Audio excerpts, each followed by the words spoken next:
आज का जो टॉपिक बड़ा एक्साइटिंग होने वाला है। आज के जो टॉपिक में हम बात करने वाले हैं, मैं आपको 3 ट्रिक्स बताऊंगा कि आप जीआरपी में कैसे पास कर सकते हो और जीआरपी को आप कैसे आप सक्सेसफुल में टर्न कर सकते हो। Hello everyone, welcome back to the chef Somjeet Singh channel.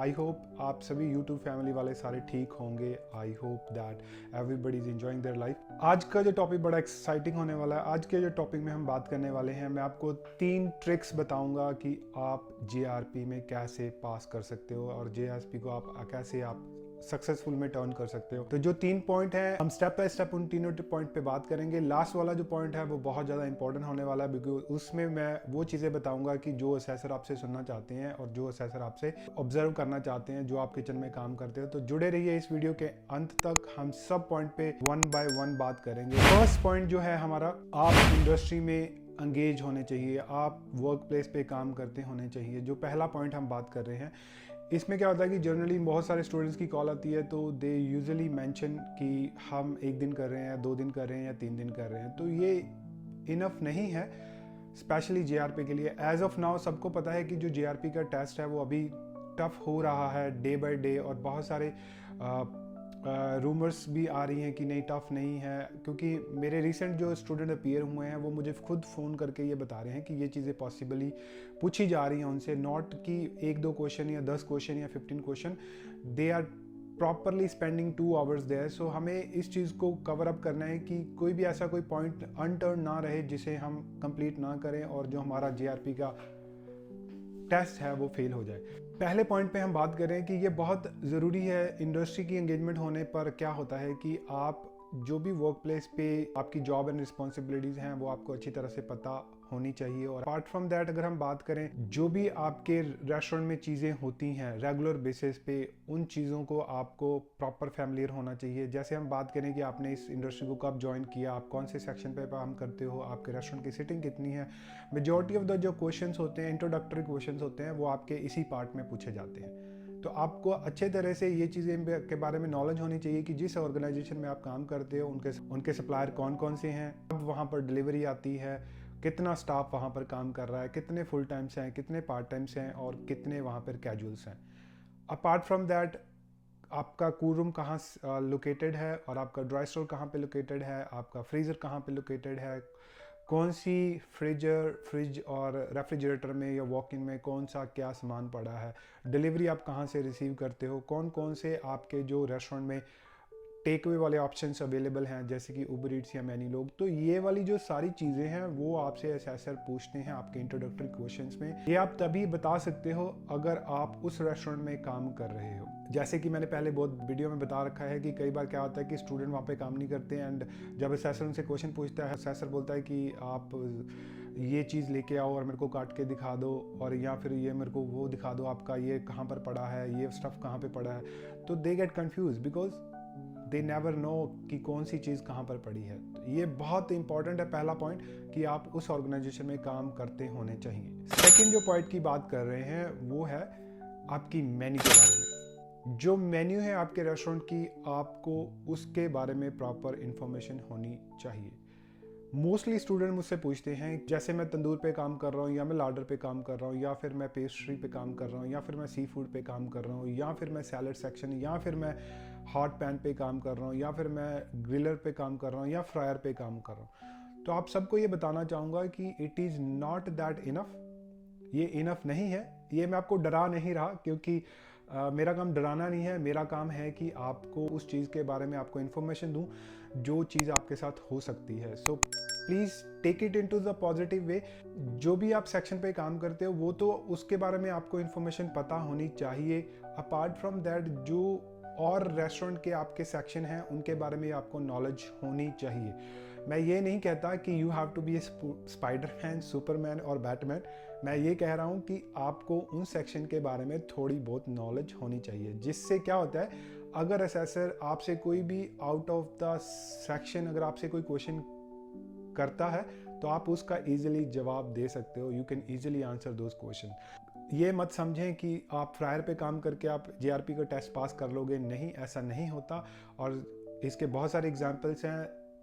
और आने वाली वीडियो में आपको उन स्टूडेंट से भी मिलवाऊंगा जिन स्टूडेंट ने रिसेंटली एग्ज़ाम दिया है, जिन्होंने इन चीज़ों के बारे में प्रॉपर जो फेस किया है प्रॉब्लम, कि उन्होंने एक सेक्शन पे काम किया है, कई स्टूडेंट फेल भी हुए हैं, उन सब से हम बात करेंगे 101 आने वाले टाइम पे। सो असेसर जो आपसे क्वेश्चन पूछेंगे आपकी मेन्यू के बारे में, आपके रेस्टोरेंट के बारे में, और आपके मेन्यू के अंदर कौन कौन से ऑप्शंस है, आप कौन कौन सी मेन्यू करते हो, उस मेन्यू में कौन से डेयरी फ्री हैं, कौन से नट फ्री हैं, कौन से वेगन हैं और कौन से ग्लूटेन फ्री हैं। ये चीज़ें आपको फिंगर टिप्स पे पता होनी चाहिए। अपार्ट फ्रॉम दैट जो भी इससे पूछा जाता है वो होती हैं कि आप कौन सी सर्विस करते हो, ब्रेकफास्ट करते हो, लंच करते हो, डिनर करते हो, और इसके अंदर डीप और जाते हैं। जो असेसर टफ क्वेश्चन पूछते हैं वो होते हैं कि आप कौन कौन से कट्स यूज़ कर सकते हो या मीट कट यूज़ करते हो, इसके अलावा आप कौन से सैलड यूज़ करते हो या सैलड बनाते हो, उनके इंग्रेडिएंट्स क्या हैं। इसके अलावा वो भी पूछ सकते हैं कि आपकी जो पसंदीदा कुजीन है, आप कौन सी कुजीन खाना पसंद करते हो, और अगर आपने कोई रिसेंटली कोई कुजीन खाई हो तो उसके आप इंग्रेडिएंट मेरे को बताओ।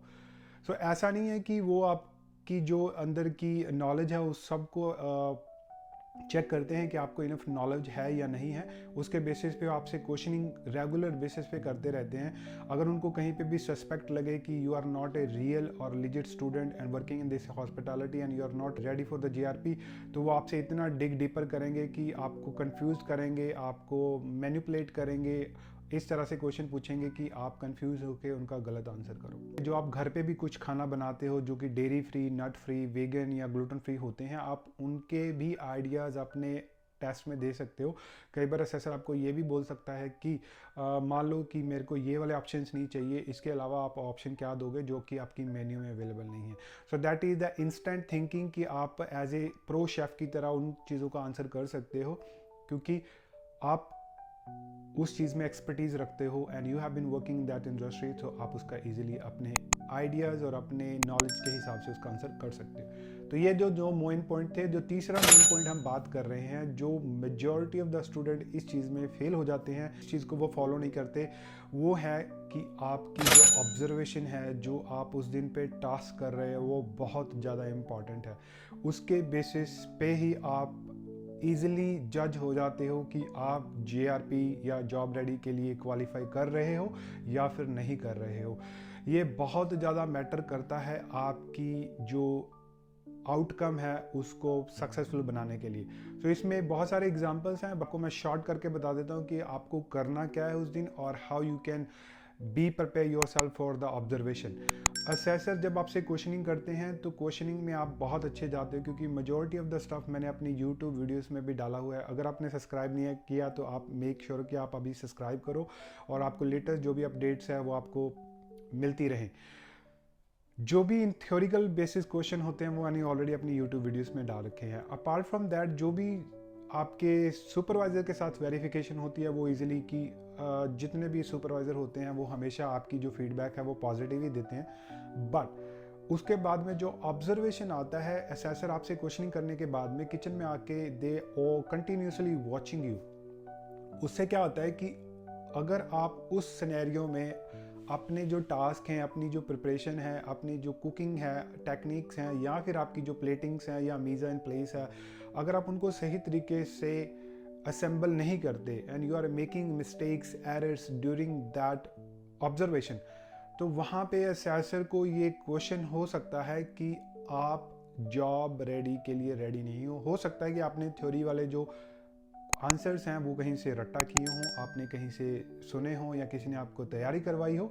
जब ये आता है अपने प्रैक्टिकल पर, अगर आप प्रैक्टिकल को अच्छे तरीके से परफॉर्म नहीं करते तो वहाँ पर आपको असेसर फेल कर सकता है। लाइक अगर आपने अच्छी तरीके से प्लेटिंग नहीं की और आपकी प्लेटिंग रबिश दिख रही है, बकवास दिख रही है, तो उसके बेसिस पे आपको फेल कर सकता है। और अगर आपने कोई भी जो आपका कलर कोडेड चॉपिंग बोर्ड है वो सही ढंग से नहीं यूज़ किया, अगर सी फूड के लिए ग्रीन यूज़ किया है और ग्रीन के लिए आपने मीट यूज़ किया है, तो that can be bit complicated. उन सिनेरियोज पे होता क्या है, असेसर जो होते हैं they have been working this industry for 20 years, 25 years and 30 years. उनका जो एक्सपीरियंस बहुत होता है, दे कैन ईजिली जज कि आप इस इंडस्ट्री में काम कर रहे हो या नहीं कर रहे हो। So they it is very easy for them to जज यू और they can easily find it out कि आप एक लिजिट जेआरपी कैंडिडेट हो या नहीं हो। उस सिनेरियो में सबसे पहले आपको क्या करना है, आपको एक प्रेप लिस्ट बनानी है और मेजॉरिटी ऑफ द टास्क जो आपकी कुकिंग के रिलेटेड हैं, जैसे आपने जो भी EVR रिपोर्ट पे साइन करके सेंड किए थे उनको, वो वाले मेजॉरिटी टास्क असेसर जब भी आपको ऑब्जर्व करते हैं आपके कुकिंग मेथड्स पर, आपको 3 या 4 cooking method on the day perform करने होते हैं जो कि असेसर आपको जज कर सके। आप फ्रायर यूज़ कर रहे हो, आप रोस्टिंग यूज़ कर रहे हो, आप ओवन यूज़ कर रहे हो, आप पैन यूज़ कर रहे हो, आप सी फूड बना रहे हो। These are the task which you are continuously performing in your work place.